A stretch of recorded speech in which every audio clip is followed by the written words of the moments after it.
Okay, mga kasimanwa, si Police Captain Johnny Magbanwa, mga kita dugang information na bin. Sagit kasanga nga joint anti-bypass or anti-illegal drug operation kay nga agahon sa Ibaw Leso. Sa congratulations, ano? Kumusta by the way, rong background sa dahil karang subject person, kumusta ro mga recoveries ka sir? Yes, sir. Good morning, sir, no, sa mga listeners and viewers. Sir. So, dahil, sir, no, operation, sir, no, naging successful, sir, no. Kaya tungkol ganit, sir, no, napati kita, sir, na ang atong kapulisan, sir, ang pamuluyo, sir, ang gawiligay. So, amo na, sir, ang resulta, sir, naging positive, sir. So, dahil atong subject, sir, no, na kailangan natin, sir, no, alas mo sir. So, atong karasan na naging nakatry, sir, no, ako sa DN ay naka-recover ka sa no, at section 5 na 2 ka sa siya, 5 ka section 12. So, dahil makaroon sila atong subject sa i-increase atong makaroon sir. So, yun sir ang atong makaroon ng mga importante nga tabuya sa atong balatisos. Ano trabaho na karasir kung buot? Taga si Indi Limaw? Taga barangay Ibaw nga sir, no? Liburan ang imota sa among ginahamba. Doon na sir nga, kumbaga level, itong dayang karakong street individual ng high level or nang mupagang pang natin mo na bilong di ka sa Bali newly identified sa mga. newly identified. Yes, bali gina-consider natin mga SLI. So far, ano siya nang suspected shabu lang doon na buod ka na? Yes ma'am. Pero actually ma'am, ato mga nirecovered po subject for examen mo. So ato doon nga dalon sa atong Aklan Crime Laboratory for examen. Pila may basman sa ka? Oo. Worth of 1 piece. 1K. So sa mga nagliligad sir, ano na, drug surrendery umaw or may mga record na gigman mo sa lato nila sa municipal police station sir? Negative ma'am.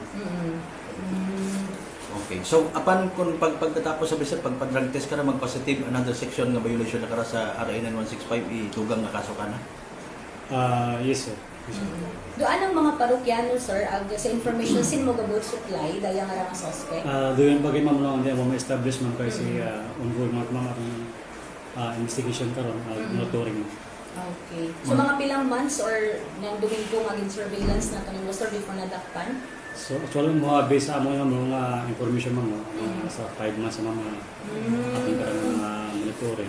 So may atong bigatawag natin yung mga information sharing. Oo. So that's why buol kita mga daya ng mga information ako lagi validate. Okay. So, violation sa Republic Act 9165. Okay. Ma-inquest makarang hapon or inaga? Possible sir boss. So sir, by the way, isagot ko lang, kadatong incident din pagkagumusin tayo nga minor. Ano rin initial investigation at leso MPS ka na sir? Balik kahapon ma'am, kabat na may tawag na doon yung presenting na tabo. So, kung abot at atong kapulisan ito sa area, so ang atong victim, bali nadalan daw sa Kalibo na hospital for immediate na medical attention. So, based sa atong gather information ay medyo nasa DOE na daw siya.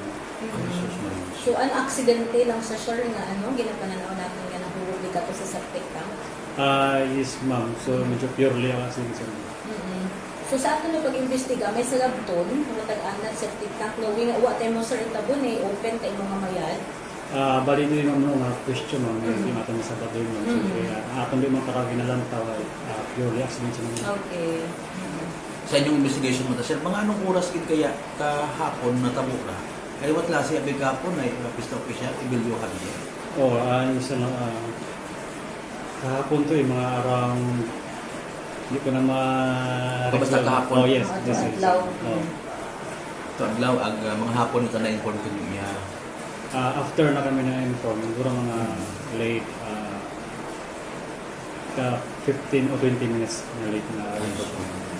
Okay, sige.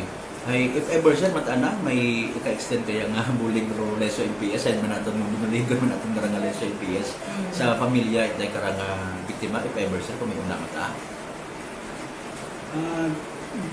Depende sir, no? Kasi hindi pa masyadong ma-determine kung doon yung mga insidente, no? Kung may mga ginatag natin yung mga Maybe sa LGU siguro. hindi ko ginatag sir kasi wala kasi ako sir sa position ng mga sabat sa doon. Sige.